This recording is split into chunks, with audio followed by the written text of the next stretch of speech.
सास बनी नौकरानी। अनुपमा के इकलौते बेटे राहुल की शादी को अभी कुछ ही दिन बीते हैं। बहू, राहुल के पिताजी बहुत पहले ही गुजर गए थे। मैंने बड़ी मुश्किल से राहुल का पालन पोषण किया।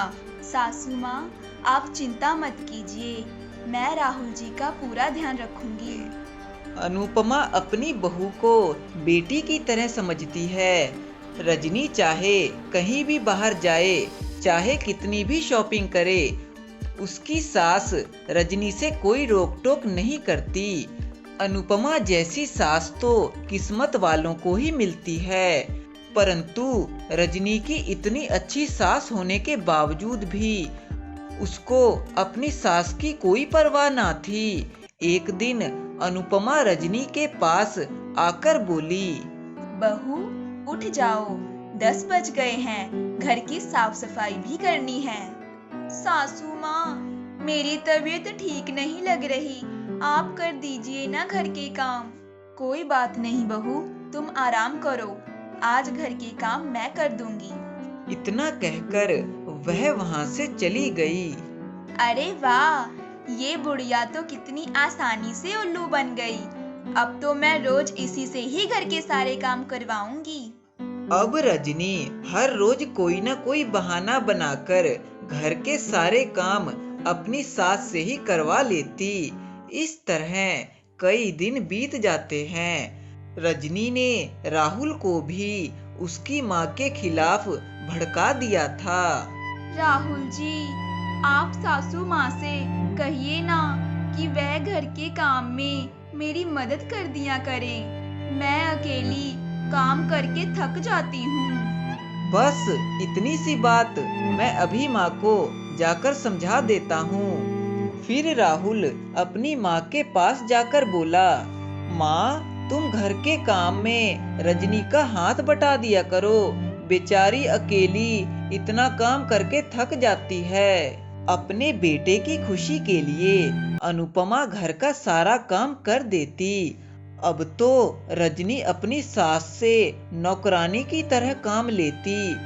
बेचारी अनुपमा दिन से रात तक बस काम ही करती रहती। एक दिन जब अनुपमा मंदिर से वापस आ रही थी। नमस्ते बहन जी, आजकल आप बहुत कम दिखाई देती हैं। बहन जी, बस घर के काम में सारा दिन व्यस्त रहती हूँ। देखिए, आप बुरा ना माने तो एक बात बोलूं, सारे मोहल्ले में यह बात फैल गई है कि आपकी बहू आपसे नौकरानी की तरह काम करवाती है। अनुपमा उसकी बात का कोई जवाब ना देकर घर वापस आ गई। ऐसे ही बहुत समय बीत गया। एक दिन अनुपमा बहुत ही बीमार हो गई थी। अरे बुढ़िया, तू यहाँ आराम कर रही है तो घर के काम कौन करेगा? बहू, आज मैं बहुत बीमार हूँ, मुझसे उठा भी नहीं जा रहा। प्लीज आज तुम घर के काम कर लो। वाह बुढ़िया, इतनी अच्छी एक्टिंग, तुम्हें तो ऑस्कर मिलना चाहिए। चल जल्दी उठ और घर के काम कर। बहू, तुम अगर एक दिन काम कर लोगी तो पहाड़ नहीं टूट जाएगा। अच्छा बुढ़िया, बहुत बकबक करती है। अगर तू घर के काम नहीं कर सकती तो तेरी यहाँ कोई जरूरत नहीं, निकल जा इस घर से।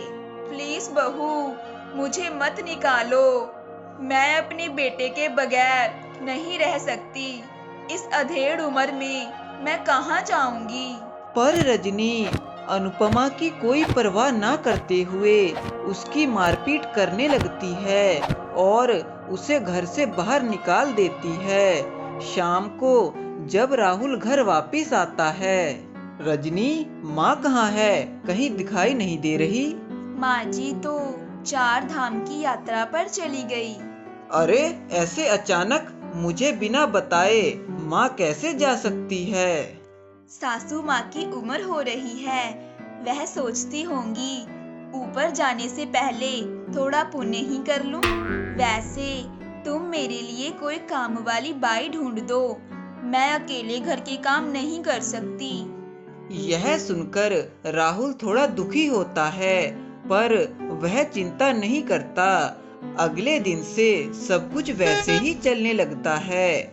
रजनी नाक मुंह चढ़ाकर घर के काम करने लगती है। दूसरी ओर राहुल काम वाली बाई के लिए सबको कह देता है। हाय राहुल, तुम कह रहे थे ना कि तुम्हें एक काम वाली बाई चाहिए। वो हमारी पड़ोसन के यहाँ एक काम वाली बाई लगी है। बेचारी बूढ़ी औरत को उसकी बहू ने घर से निकाल दिया है। बेचारी दर दर की ठोकरें खा रही है।